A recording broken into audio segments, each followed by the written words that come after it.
This is the day the Lord has made. You and I will rejoice and be glad in it. Welcome. You say I'm starting on a religious angle, but you know, the number one security officer in the whole universe is the God Almighty. If God did not protect you, God did not guide you, no man can guide you. Welcome to your program today, Security Watch Africa, on this channel, Africa Independent Television. We bring you information you need to live, keep safe and secured. Security and safety is our main focus on this program. So we'll go every length to bring it to you. Like we always say, if you expose yourself for the criminals will play with it. Last week we started a program where we looked at the challenges, security challenges facing the country in Nigeria. We pointed out some areas that needed to be touched. We received a lot of response, commendation, and a lot of people making remarks saying, yes, what we said is the truth. What we said is the truth. And some making their own view known. We are calling on all the security agencies to tighten up and make sure that Nigerians feel safe. It's the absence of security, it brings fear to the people. When people are not safe, when they are apprehensive, then a lot of problem comes in. Today as we speak, in some part of the country, Nigeria, there are many people that are full of fear, that they are unsafe. And without saying that Nigeria is insecure, which we are not saying, because there are some places where, at least to a good extent, there is security. But there are some other areas that need urgent attention, and which we're calling on all security agencies. Nigerian Police is the lead agency in terms of internal security. We're calling on them to tighten up those loopholes, particularly in Lagos State.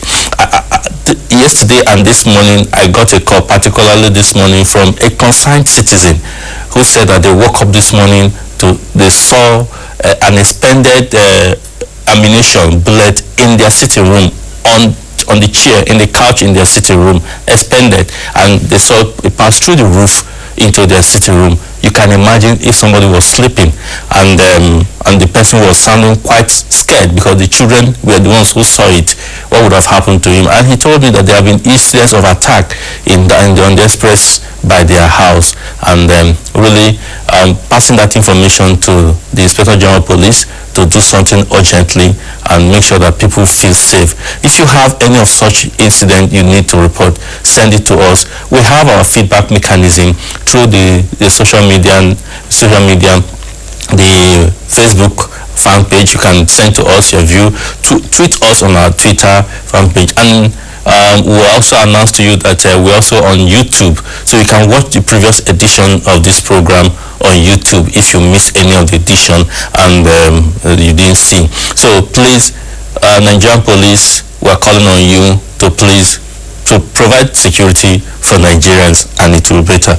Yeah, I have with me in the studio, like last week, my brother, my friend, Shino Phillips, who is Security Watch Africa International Assessor. What do you have to say between last week and this week? What has changed, or what needs to be changed? Well, good enough. I'm sure the different agencies are deeply very concerned about what is going on in the nation, and as it were, with respect to Lagos State, I think that a whole lot has been put in to checkmate whatever form of robbery that is going on. But what we are appealing for is swift response, rapid response, and I know that with the kind of IG we have in place, something is being done. Yeah, a lot of people are quite worried because when you talk about Lagos, a lot of investment. The previous governor, the former governor, the ex governor, Raji Fashola, invested so much in security, and they are worried that why is it that immediately he left, there seems to be a resurgence of criminality in Lagos State, and I would think that you see, it's very, very normal with when it comes to issues of crimes. you find out that criminals will always want to feel the pulse of whoever is The new person. So that means the new person needs to sit up and work harder. Obviously, I mean, it's just for him to work with. So in this regard, we are talking about the commissioner of police there and the governor. Yes. So these guys they want to feel the pulse of those people, and I'm sure that they can tackle them. So far, Lagosians feel that they've not tackled them. So we really wish that something urgent and better should be done to the place of Lagos State and other states of the Federation. But something happened during the week that I must say I must commend. I had to call them to say this is good news. This is in response to what we said, because there's need to cultivate the public, the citizens, to help in this fight against insurgency and terrorism in the Northeast. Something say not only Northeast, because we had some bomb incident in some other parts, Northwest, North Central, and all that, even in Abuja. But particularly during the week, precisely on Wednesday or Thursday, the Chief of Army Staff, the Ebru Yusuf Burantan, working with the dynamic Director of Army Public Relations, my friend, my brother, SK Usman, launched a billboard that showcased hundreds of Boko Haram suspects that are wanted. If we have it on screen so that you can see it, and the Nigerian Army is saying that if you see any of these faces, there are numbers that are provided for you to call, and in this street you'll be protected and without being harassed or anything. The numbers are there. There is a 081-81-555-888. 081-81-555-888. Then the other one is 081-600-30300. 081-600-070-53333-123. 070-53333-123. If you see any of these faces, then call these numbers and your identity will be protected. It will help us to be able to pick them, because these people live among us. They live in the communities. That was what we were saying last week. That people, they live with, I don't know what come to integrate with the public. And then you see, this step is one in the right direction. Yeah. It's also a good signal. It's enough to make Nigerians feel very comfortable that the war has been taken to the very doorpost, the very door of the Boko Haram people, and now we have them in disarray. And in order to track them, the Nigerian military has taken a very bold step in the right direction. But I will wish that somehow, for a lot of jobless Nigerians, especially corpers that are there, that we want to engage in this kind of exercise, there should be incentive for them. Because I think that is enough to entice anyone. If I know that at the end, regardless of how patriotic you are, I mean, this is a war, and somebody wants to do something, of course his own life is going to be at risk. If you're pointing someone and for some reason you are identified as the one who pointed that person, it's a whole lot of respect. I know that there's going to be huge protection. We don't be identified. They will never be identified because the military knows what to do.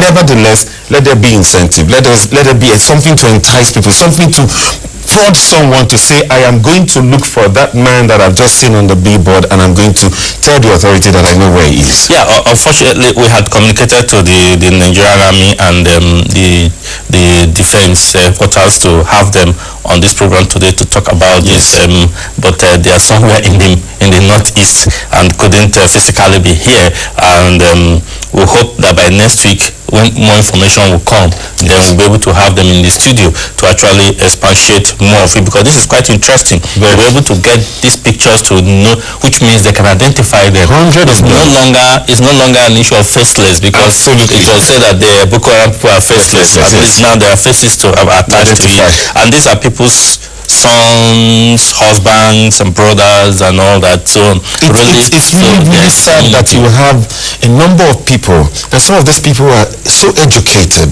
and would embark on a very painful war that is without any ideological reason, no religious attachment to it. It is really very sad. The issue is that they have whatever they think they are working for. But so far it's proven that it's not religion, but whatever belief they have, taking life. No religion supports taking the life of anybody, any innocent person. No religion. And that is why we are very optimistic that this insurgency will be brought to a total end. Yes, it will. It will. So while we wait for your response, send us your tweet, send us your email. The email is there for you to communicate to us so that we can interact with you on this program. Send it to us so we can talk. While we wait there, last week we did bring you Security Watch Africa's team visit to the Gambia, where we met with the Vice President of the Republic of Gambia, and she spoke about the issue of security in Africa, particularly though we're not able to discuss much about it because there are a lot of issues she brought up in her statement.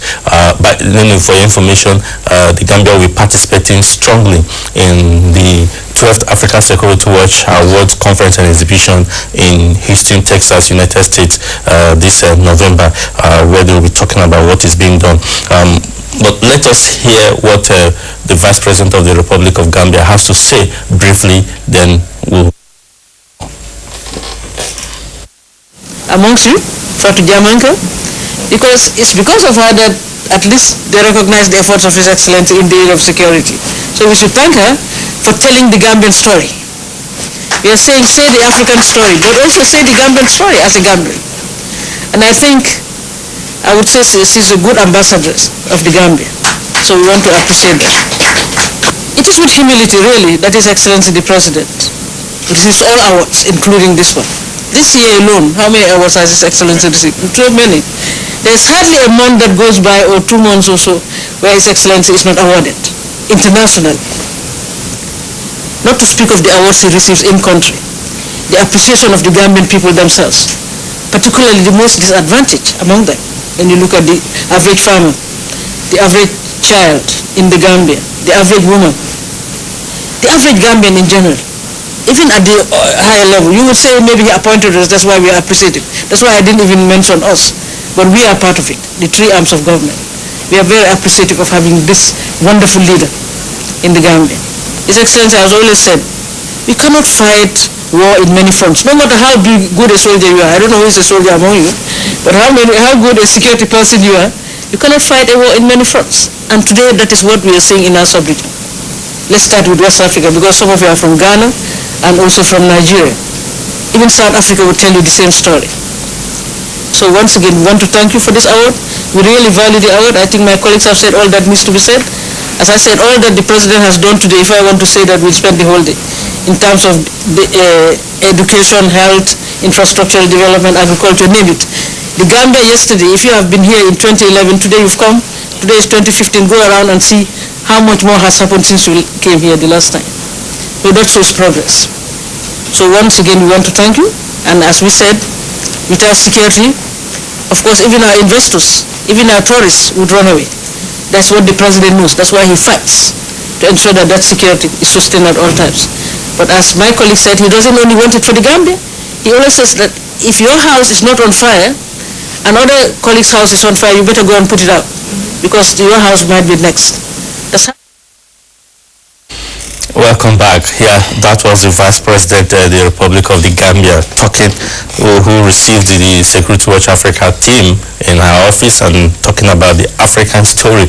Really talking about the African story because we are here in the studios of the Africa Independent Television, the only channel in Africa that talks the African story, that tells the African story. This station is the window to Africa. So from this station, you can know what Africa is doing or saying. And Security Watch Africa is particular about the African story, and you had it from there. Yeah, Phil, let me come to Phil. Yeah, you had the Vice President talk about the African story. You know, many a time the stories that come out of Africa are not only sad and bad stories, and no good stories. Do we really have any good story in Africa? We have more than good stories in Africa. Nevertheless, if you don't blow your trumpet, nobody will. The Western world, in trying to capture, to do good business, will always tell wonderful stories about their land, that in order for you to embrace them. Now, in Africa, we want to see business thrive. We want to see good things happen. If we don't tell stories that will encourage someone to come over, nobody's going to tell us. But those stories must be real. Yes, they are real. There are a lot of real stories. Apart from, in time past, the Western media have been totally unfair to the continent, this African continent. But you wouldn't blame them that much, because it does seem that there was some form of collaboration with some persons in this continent. Now it is changing. It's a global village, and people can begin to see through with Nollywood, with several platforms. People were beginning to understand the African story. And through the Security Watch Africa Award, which is core, because Security Watch Africa Awards is now a major event in the calendars, in major events around the world.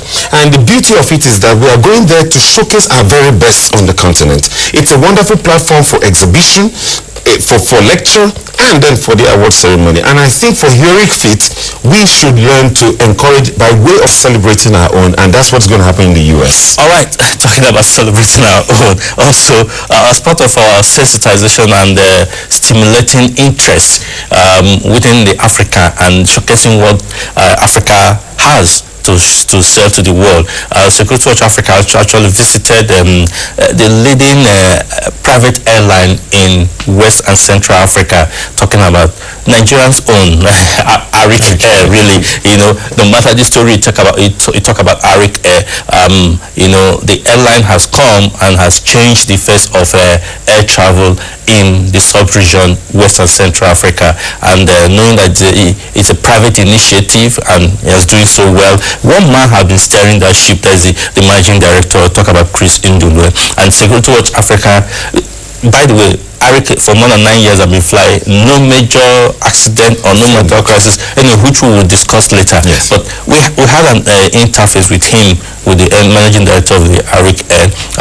Let's hear what he says about flying in the African space. Welcome you and the Security Watch Africa team to Arik Air. For us, it's a very auspicious event that you are coming to rub minds with us and to interact with us and share some ideas. We've been working with you over the years because we realize that security is very important. It's not just because we like your face, but because we believe that you are doing something that is very important. And even more fundamental to our own business in aviation. In all that we have done in aviation so far, there is no way we could have continued to run our business, grow our operation without being security and safety conscious. Because that's the crux of what we're doing. When you don't have the safety and security that is required for our operations, then you are not likely to be in the business for a long time. And since we started and we set out to be an airline that will outlive all of us who are working here and who started the business, then we must pay very serious attention to issues of security and safety. And in the past, Nigerian aviation was one of the industries that was regarded very unsafe, and lots of accidents and all that. But we are glad that things are changing for the better, and I think it's a concerted effort of all of us who are working in the industry, those of you who have championed the cause of safety and security in the past decades. So, you deserve every attention that you get and every support that any right-thinking person can give. So once again, I welcome you to Arik Air, and I look forward to the next event in Houston. I am committed to attending that event personally.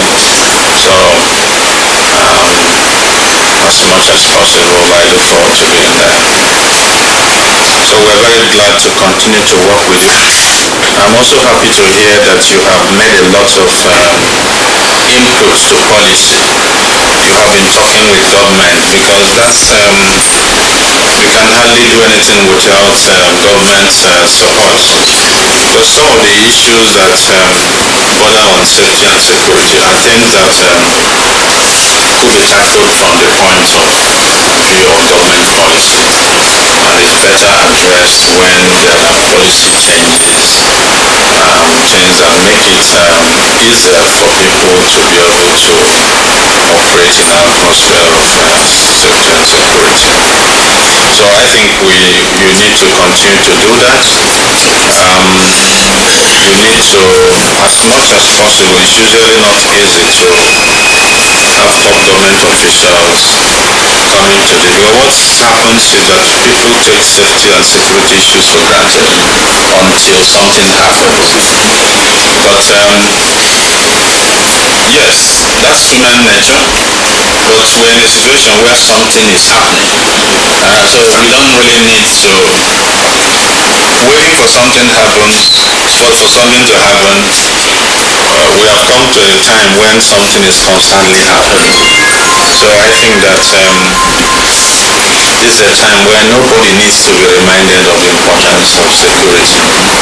And but we need to continue to make effort, because sometimes they are being pressed from both sides. A lot of people are looking for their attention.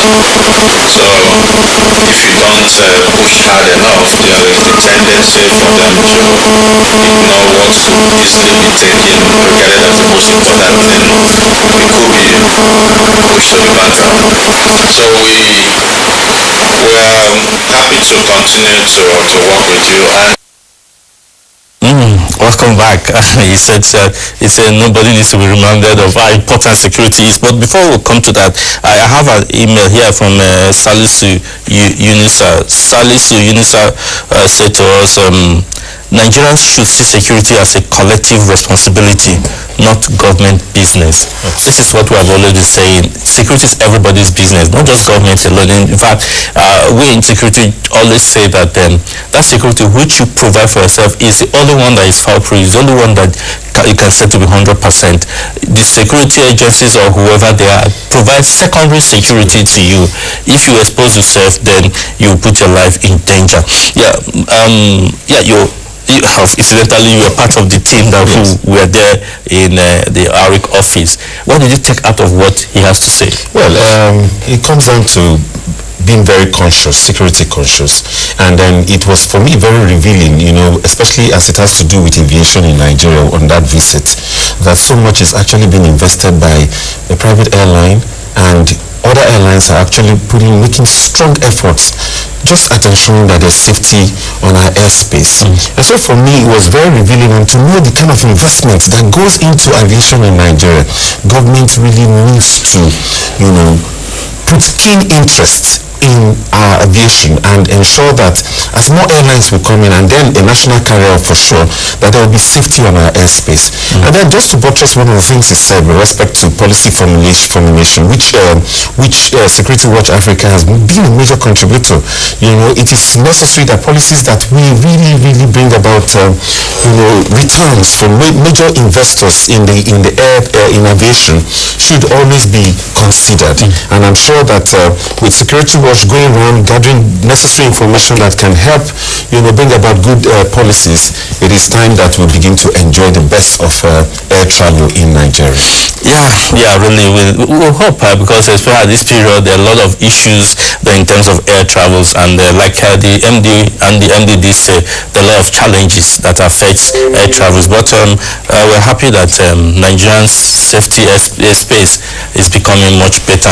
Thank God to what has been spearheaded by the airline professionals. Yes, talking about the event, and good, I think he said, he's committed to being there with us in Houston, Texas, because we're going to talk a lot of issues. We're going to talk ranging from security in security and safety, aviation security and safety, terrorism, insurgency. We're going to be talking about sea piracy. We're going to be talking 2 days of the conference. We actually discuss most of our problems that we're facing in this area. Then after that, the award ceremony, and most of the award winners will also be getting this pin. There is a pin, the Security Watch Africa pin, Security Watch Africa Award pin that award winners will get apart from their trophies and other certificates. This is a plus for them, and really, if you work hard, you get this. If you work hard, you get this. Some people have gotten it in the past, but you can see the map, African map, and where you're coming from. You'll be a star, African star, really. So I was so glad last year when we took the African story to the Emirates, to Dubai, and then we saw how it was well received, and then the joy that came with, a Nigerian police officer, a Ghanaian police officer receiving an award in a foreign land and being applauded, and everyone agreed when we announced that it was going to be the United States of America this year, and then it's coming to fruition. It's not a reality. But we need support. A lot of things need to be put in place, really. Yeah, we have a tweet here from at K Construction, Emeka Ogbonna. This said, Security Watch Africa, Nigerians should learn to be more security conscious and secure our environment. Really, it cannot be overflowed. The MD Arik says that we cannot pretend about security. Security is real, and it has to be done the proper way. Some people have asked, why are we taking the event to the United States of America? Why not Africa? Usually, we've been doing it for the past 11 years in Africa, but in 10 years in Africa. Okay. Last year we went to the Emirates, then we're going to the United States because we're having exhibition. We want for us to see firsthand this security equipment. Most of our security challenges will be best handled by equipment, not human. You don't need human to be on the road carrying arms. You need gadgets, you need equipment to be able to neutralize the bombs, so that it's not after the bombs have gone off then we'll start arresting and chasing. We need to stop it from happening, and those are the opportunities, one of the reasons why we need to reach out there to where we can get that knowledge. Unfortunately, we must leave other programs to continue, but I must say thank you very much for coming. And let me just say something. For any nation to become great, we need to be self-reliant. And for self-reliance to be, there must be security. All right, thank you very much. Yeah, there must be security for any nation to be, for development to be. Until we come your way again next week, I must say bye for now. Unfortunately, we're still getting tweets, but we can't take it because time has gone. Until next week, bye for now, and remain blessed.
Version of 60 seconds and keep listening, close it.